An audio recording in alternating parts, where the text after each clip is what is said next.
ginnaaw publicité nag ñu daal di dellu siwaat ak Souleymane Souaré mi nga xam ne mooy secrétaire général SATEL bokk na ci syndicat yi nga xam ne ñoom ñoo nekk ci Sénélec. sëñ bi Souleymane nag fi ñu yemoon ci wàllum waxtaan bi.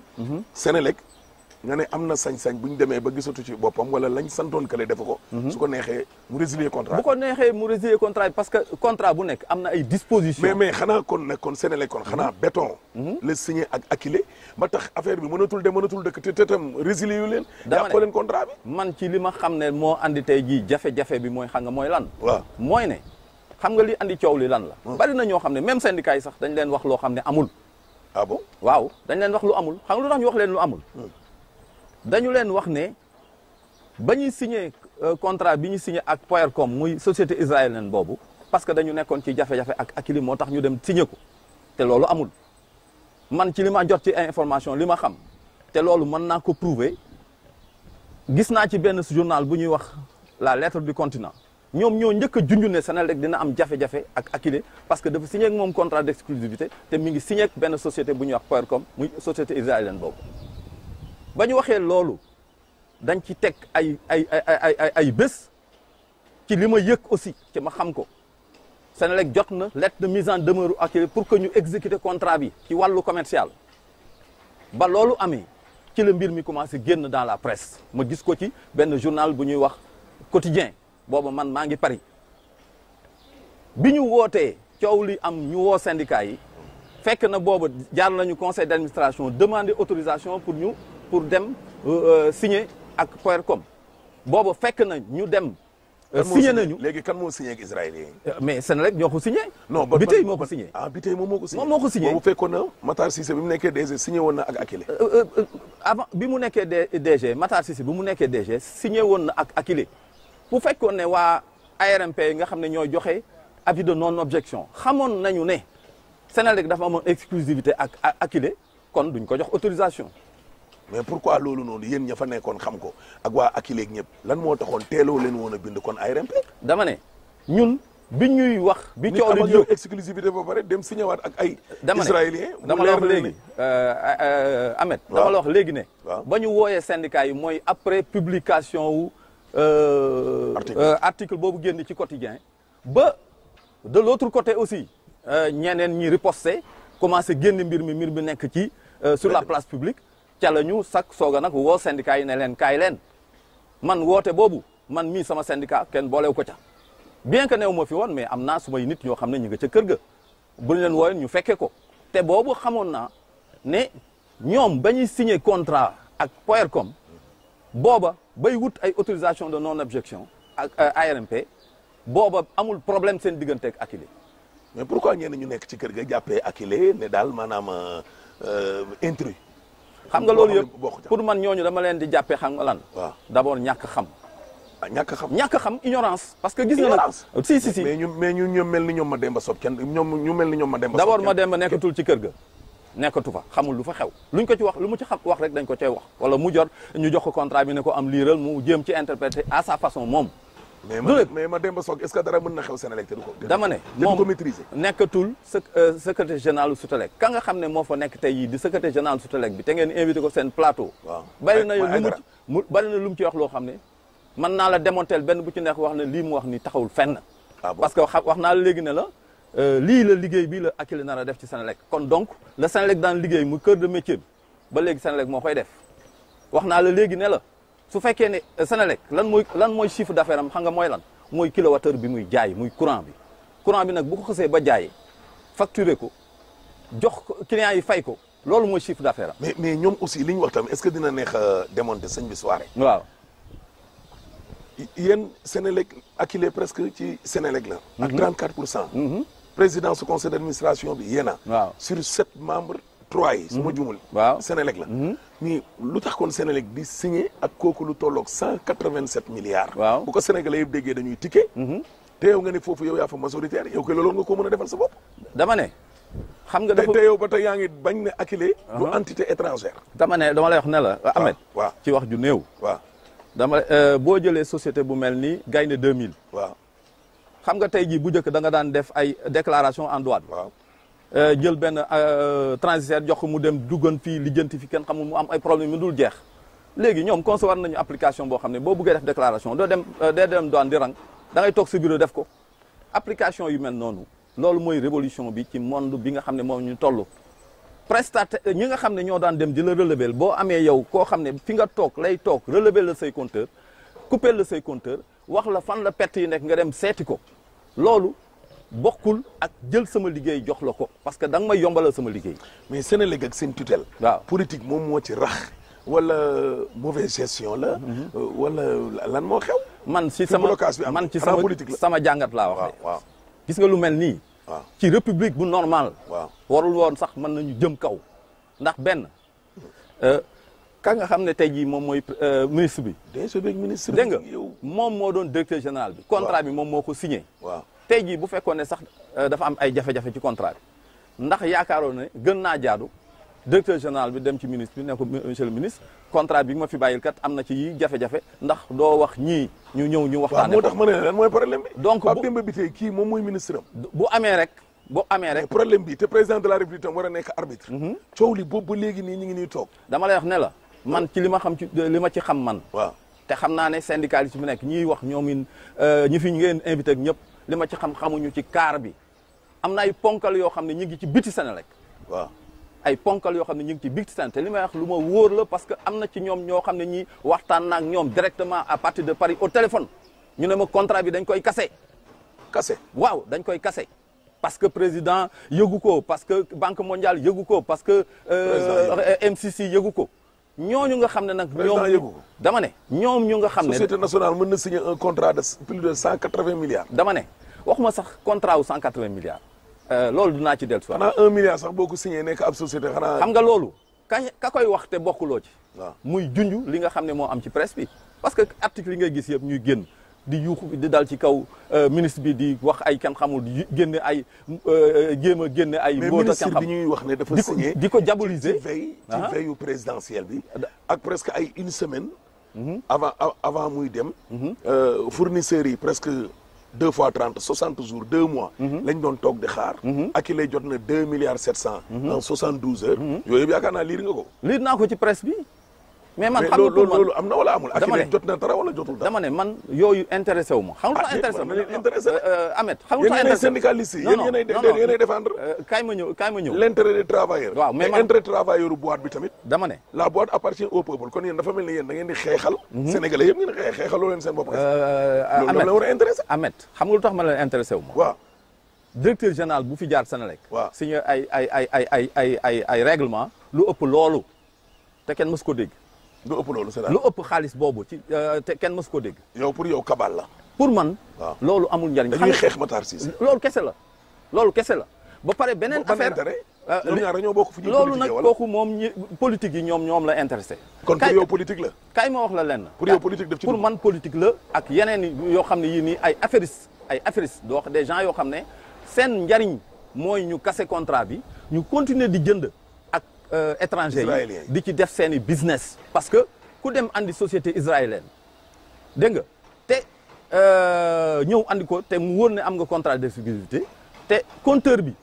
du loolu mooy problème bi même israéliens yi li nga xam ne moom la ñuy jaay muy compteur intelligent boobu gën a yombale application bi déjà ci man li ma liir li ma gis. waaw ñu wax ko. mooy ne diggante compte 45 000 compteurs yi li ñu ko facturé. waaw boo ko reporté ci 2 700 000 compteurs yi. am na différence su 72 milliards. kan moo gën a bénéfique. dama ne c'est plus cher de 72 milliards. akile. déedéet. bu fekkoon ne dañu continuer ak Israël c'est plus cher de 72 milliards boo ko rapporté ci simplement benn commande bi y a une différence de 1,5 milliard. non c'est que soirée loolu aussi nag loolu tam problème la mais xanaa ministre bi moom gars yi moom dañ ko fa teg noonu rek wala yow nan la ab société nationale gisee ñaari appel d'offre yoo xam ni bii moo gën a bénéfique de 72 milliards. ñu ne déet ni waaye sax yow moom nga njëkkoon signer exclusivité. waaw. beneen nouvelle équipe ñëw te yow si sa tutelle lañ nekk ba tey ñooñu bëgg a signé waat lu gën a cher loolu ba pare. yàlla na fekk ba nga koy signé nga yëgal ko ministre bi su fekkee ne ba nga koy signé yëgal nga ko ministre bi. bu boobaa ministre bi dana wax ne la lii ak lii. waa Sénélec ñemee nañu signé dara ba pare. dama ne te ministre Matar Cissé. dama ne lii ma lay wax nii gis nga bon de commande bi biñ ko présenté en conseil d'administration Sénélec administrateurs yi dañ leen laaj lu tax ngeen bëgg a signé ak keneen te ngeen am contrat d'exclusivité. kon nag yéen nangu ngeen ne yéen kon problème am na Senelec. mais problème bi moom mooy li fi nekk actuellement. problème bi mooy li fi nekk actuellement xam nga mbir. Ahmed. xanaa projet de nomination yi sax ministres yi ñoo koy bind di ko yóbbu ci conseil des ministres. dama ne mais yow ngay signé lu toll noonu te yow sa tutelle ci boppam. waaw yëgul. xam nga lan mooy problème bi parce que sa tutelle ñaar la ko mën a yëgee soit da ngay dem toog ak moom ci réunion de coordination nga wax ne ko lii ak lii bëgg naa ko def wala nga def li ngay def ba mu sotti nga dem ci conseil d'administration bi parce que am na fay représentant nga ñëw présenter sa projet ne man lii laa bëgg a def. ñooñu yeggee ko. dégg nga ñooñu yeggee ko. mais dañoo signé ak israélien ba pare. dama ne loolu dañ ko def ba pare. ministre bi doo ko yëg. dañ ko def ba pare conseil d'administration bu ko ministre bi yëg ci foofu la ko yëgee. c'est-à-dire ay administrateur dem ne ko lii ak lii ak lii moo am ci la ko foofu la ko yëgee xam nga dama bëgg ñu bàyyi di nax sénégalais yi gis nga dëgg bu fekkee ne yaa ko yore su fekkee ne dëgg yow mi yaa ko yore yow li ngay wax njariñu askan wi la njariñu nit ñi la dafa am loo xam ne jaral du la ko jaral. et la responsabilité du président de la république. loolu nag man du ma ci yegg parce que président moom moo yilif réew mi. te wóor na ma ne ñun ñi nekk ci privé bi sax xanaa xamoon ne moom responsabilité dama ne parce que moom moo jiite sénégalais yi. dama ne moom moo yilif réew mi te xam naa ne am na coow lu mel ni mënul am te defal ñu ko rapport détaillé yëkkati tegal ko sur sa table ba mu xam li ci nekk yëpp. waaw loolu moo jaaxal nit ñi. voilà léegi nag loolu bu amee mooy coowu Akilee ak Sénélec. waaw position président de la république xanaa duñ ne mbas mi moom moo tax ba ñu bàyyi noonu quoi. parce que dama ne d'abord danaa la wax lu tax ba si man ci sama gis-gis man xam nga man syndicaliste la ça fait 39 ans maa ngi Sénélec 39 ans fanweeri at ak juróom-ñeent macha allah tey jii juróom-benn weer dong moo ma dese Sénélec jomb naa di wax loo xam ne du dëgg dégg nga mbir mi bi mu commencé ba ma ciy addu sax ŋàññu ma bi tey waxuma ko lenn lu dul ko ne vraiment lii mënoon naa bañ a ñàkk mais lan moo ci juddu mais barke Demba Ndiaye dama jógee France ma ñëw bindaat ci affaire bi wax ci sama xalaat mu convoqué ma ci bureau devant le secrétaire général et le directeur des ressources humaines mais li gën a ñaaw mooy lan un directeur général bu lay def chantage. chantage. billahi wallahi li ma lay wax nii du deñ. comment ça. dama bëgg mbir mi nga nopp ci bul ci waxati sinon boo ko defetee am nga benn dossier boo amoon ca agence ba nga doon gérer fële ca Médina danaa ko génne dinaa la ci dàq. ah bon. li ma lay wax nii su amulee yàlla bu ma fanaan. boo demee ci boppam moo ci bitey ci boppam. wax la loolu. ci boppam te ba ma fa jógee man Matar Sarr mi nga xam ne mooy secrétaire général du SYNTES. convoqué na ko mu ñëw il exerce les mêmes menaces sur lui. parce que boobu amoon na émission ak yéen waroon enregistrer émission l'essentiel ak yéen. mu téye ko fa ba émission bi jeex waaye mais ku bëgg nit ñi wax li ñu xalaat boobu da nga newul ci dëgg. ku bëgg dëgg gi bañ a feeñ booba li ngay dëgg li nga nekk du dëgg lu toll ni société toll ni Sénélec ñu jox la ko muy alalu askan wi boo demee ba di ci chantage nit ak chantage ni mu ñaawee nga di ko def ci nit di ko def ci syndicaliste ak liberté syndicale ni ko kii bi garantiré booba nag newatuloo ci dëgg parce que ku nekk ci dëgg doo bañ nit ñi wax ku nekk li nga xalaat. kon yéen pour yéen daal yi seen yu bëree bëri kon am nañu. dama ne lii fii nekk di fi génn yëpp ñu di ko gis par presse interposée et nangam dafa am ñoo xam ne ñoom ñoo koy activer te pour man ku mën a chantage bay wax naan danaa la dàq parce que lii ak lii ak lii ci loo xam ne lii nii ba muy am ña ko fomenté woon tey jii ñooñu def nañu la ñuy def man sama bopp ma gëm yàlla nangu ko kenn dégguma ci supporté ko ñu sanctionné ma ci. mu nekk gàkk-gàkk boo xam lu ma naqare ci sama carrière nga delluwaat ñëw 6 ans après nga dem jëli loolu parce que kii li muy wax arrangé wu la nga ne da nga koy teg sur la table boo ci nekkee li ngay wax jubul su fekkee da nga nekk ci loolu mérité wu loo yore entreprise bu toll ni Sénélec du dëgg parce que Sénélec juróom-benn syndicat ñoo fa nekk xaw ma juróomi syndicat mais ñaar ñi mën na ñoo bañ a d'accord ci li ngay def ñaar ñi buñ ci d'accordé ñoom la engagé mais ka ci d'accord mais am na droit wax li mu xalaat surtout bu fekkee ne daf koy wax ak teggin te saagaw la wax loolu ñaaw mais boo bañee dëgg gi feeñ c'est parce que am na loo ciy nëbb parce que ku mën a dem ARMP waxuloo leen ne yow mii da nga am contrat d'exclusivité dégg nga de lijjanti sa contrat ba am avis de nomination soo ko yóbbu sa conseil d'administration. amuloo boobu tamit est-ce que kilifa itam nelawuñ tam soirée bu direction bi bëggee def loolu ARMP. tutelle bi anamu le ministère. dama ne xam nga li Macky Sall wala njëkk a réglé ci fi ñu toll nii. waaw moom mooy ne dafa am loo xam ne lii man loolu sama gis-gis la et je suis un Sénégalais nag am na loo xam ne lii war naa ko mën a wax gis nga bu njëkk un DG un ministre moo koy proposé ñu fal ko waaw mais ba ñu commencé ci ay DG yoo xam ne ah yaakaar nañ ne ñoom le pouvoir qui les a nommés c'est le président de la République ils n'ont rien à lu ñuy devoir à leur ministre moo tax rébellion bii di am te loolu dafa war a dakk république dafa am nu muy fonctionner dafa am lu ñuy wax élégance gouvernementale am na lu ñuy wax courtoisie républicaine moom mooy ne boo amee différent ak sa ministre sax biti bi kenn waru koo yëg war ngaa mën a toog wax ak moom si parce que diggante bi barrière amu fi amuloo problème pour jot ko waxtu woo ko woowee mu wuy la war ngaa mën a dem toog a wax ak moom gis nga mbir mii yëpp laa la buñ ko seetee ba ci biir bu fekkee ne njariñu askan bi kese la ñuy wax mënuloo jël une société sénégalaise créée par des Sénégalais la ñuy wax naan oui c'est pas vrai nangam nangam et tout ça kii nga xam ne moom moo ko jiite tey jii liggéey na EDF mais ça ne veut pas dire que waa EDF ñoo ko yónni bi muy ñëw mission ci Sénélec ku ñuy wax PMC andi ko fa c'était en 2015 boobu Matar Cissé nekkagul DG wu Sénélec Pape Dieng la njëkk a proposé ay services am Pape Dieng intéressé wu ko. kan kii jiite Akilee kii nii jiite Akilee boobu Ines la tudd. mooy Amadou Ly. Amadou Ly moom la njëkk a proposé service am parce que ba mu ñëwee mission yow cadre nga tu es intelligent liggéey nga liggéey boo xam ne mën na jariñ askan bi su ma ñëwee mission ci benn société gis ne am na fi loo xam ne lii war naa ci mën na ko proposé mu jariñ askan bi mais moom boo dee cadre dëkk ca nekk sa société ba sax am nga droit démissionner dem créer affaire boobu ñëw proposé ko mi ngi d'accord ci ñu nangul la ko wala ñu nàkk la ko nangul te foofu la jaar ak waa Sénélec proposé na ko Pape Dieng nanguwul mu proposé ko Matar Cissé gis ne lii avancement la njëriñu réew mi la mu commencé ci discuter ak moom mais dafa leen wax ne tant que gisu leen ci seen bopp yéen directeurs yi nga xam ne yéenay régler affaire bi bu leen ko duma ko signé li ñuy wax ne dañ ko signé ci veillu élection yi mais secrétaire général bi fi nekk tey jii muy Moussa Dieye moo présenté rapport technique bi ñu defaree contrat bi moom moo présenté mémo bi mémo bi nga xam ne amul précipitation dama ne mémo bi nga xam ne moom mooy tax directeur général bi signé ko wala mu ñàkk ko signé moom Moussa Dieye moo ko def moo ko présenté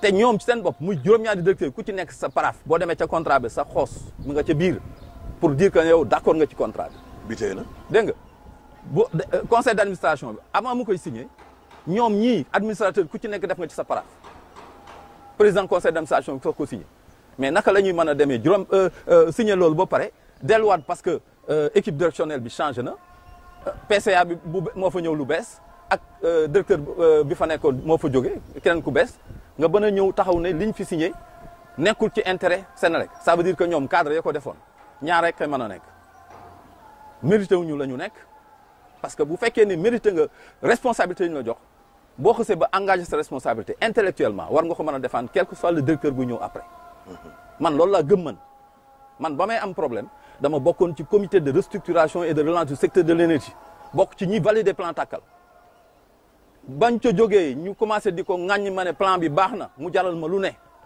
ma daj ci lu ne sanction yooyu ma jot ña ko fomenté ci loolu la ñu profité la ñu kii ba andil ma ci ay problème mais loolu passé na pour man loolu du problème mais tey jii du ma nangu nag en tant que sénégalais def fanweeri at ak juróom-ñeent ci biir Sénélec di gis loo xam ne gisuma ci lenn lu jub ma di ko cautionné danaa ko wax ba ñëpp déggu mais ñun daal ni ñu la déggee daal mooy contrat wu Akilee bi ak Sénélec daal kon li nit ñi yaakaar daal ne am na ay lëndëm ak dil daal dara amu ci dafa am benn point boo xam ne dañ ko souligner nit ñi souligner ko ci parce que dañuy wax problème mu 187 milliards di wax ne contrat wu dañu def bon de commande pour 187 milliards pour 10 ans Ahmed moo war a wax ne la man yemuma ci di wax damay gëstu gis nga dëkk yi nga xam ne ñoo def compteur intelligent muy Italie muy France muy Suède muy Allemagne ak ñooñu ñëpp nga xam ne def nañ ko tey jii contrat bi gën a gàtt laa la wax de bi gën a gàtt 8 ans la. bi gën a gàtt bi gën a gàtt 8 ans la te loolu li may wax nii nit ñi mën nañ ko dem seet ko ci internet ñaareel ba ah contrat bi du contrat bon de commande boo ferme déedéet contrat cadre la xam nga contrat cadre mooy lan mooy contrat boo xam ne yow maax yow dañuy discuter ma ne la pendant 10 ans danaa la changer say compteur danaa la compteur yu bees danaa la defal plateforme danaa la defal yeneen application yoo xam ne moom mooy régler sa perte yi mooy régler sa relève mooy régler sa présentation mooy régler sa lépp mais bu boobaa ba pare man maa war a jël dem wuti xaalis bu ma la jëndalee compteur man maay jëndi compteur yi c'est su ma ko jëndee dama la koy lebal pendant 4 ans may la différer 1 an ci société boo xam ne yow yaa ko créé wax ña nga xam ne ñaa ngi ko bokkal kooku pour mu mën a avantage nga am ci avantage yooyu mel noonu nga xam ne yow dootoo dem ARMP dootoo def appel d'offre dootoo def dara pendant 10 ans société boobu moo lay jëndal compteur yi il te met à l'abri des ruptures dama ne yow sa bopp su fekkee ne da nga bëgg a revenir ci loolu ku nekk xam na ne Senelec kuy dem bay leb banque mondiale pour jënd ay compteur du tout le temps ngay sa trésorerie du la may tout le temps nga mën a def commande d'accord donc bu fekkee ne bëgg nga ci dellu siwaat booba am na loo xam ne lii dafa lëndëm d'accord te loolu sénégalais yi war nañ ci bàyyi xel parce que mbir mi du affaire kii parce que chaque commande compteur bu am Senelec mooy def bon de commande bi malgré la commande principale bi Senelec moo naan soxla naa tant de compteur mu ñëm wutali ko ñëw andil ko buñ ko joxee dana ko fay pendant 4 ans am différé 1 an tey jii bu dee 10 ans Senelec dana fay 187 milliards bu fekkee ne lépp mate na ko dana ko fay sur 14 ans. d'accord donc nañu wax nit ñi dëgg te bàyyi tuur lëndëm bi. parce que li ñuy wax naan ay problème mu appel d'offre waroon na ci am ak nangam yëf yi du problème mu achat de compteur lan la mooy offre de service la plateforme la boo xam ne mooy gérer des compteurs intelligents compteurs yooyu day yombal liggéeyu Senelec day fax ba Senelec perte yi muy am ci kii ñuy sàccum courant bi dañuy xam fu ñu ko defee tey jii fi ñu toll nii ci foofu lay mujjee boo demee Pikine mooy agence pilote bi application bi nga xam ne moom la Akilee defar rapport bi nga xam ne moom la Senelec def su ma la ko wanoon tey jii nga lire ko rapport boobu mais dañ ci naw seen liggéey ak seen rafetu liggéey. félicité te actuellement contrat boobu ñu ngi koy exécuter parce que 2000 compteurs yi ñu andi woon war koo yóbbu pour def test bi ñëw na depuis décembre. d'accord décembre ñu jël compteurs yi denc ko parce que amuñu woon dañu bëggul woon ñoom dañu ñëw rek am volonté ni contrat bi foog ñu dindi ko parce que compteurs yi ñuy jënd jox ko benn nit mu di ko kii loolu duñ ko def. d'accord mbir mi rek loolu la. mbir mi loolu la d'accord jërëjëf kon SG ñu ngi lay gërëm di la sant bu baax. jërëjëf maa ngi leen di gërëm di leen sant jërëjëf. mu nekkoon seen émission seen jotaay tey nañu ko doon seq ak Souleymane Souaré mi nga xam ne mooy secrétaire général SATEL bokk na ci syndicat yi nga xam ne ñoo nekk ci diwaanu Senelec di leen jox kon di daje ci beneen numéro incha allah.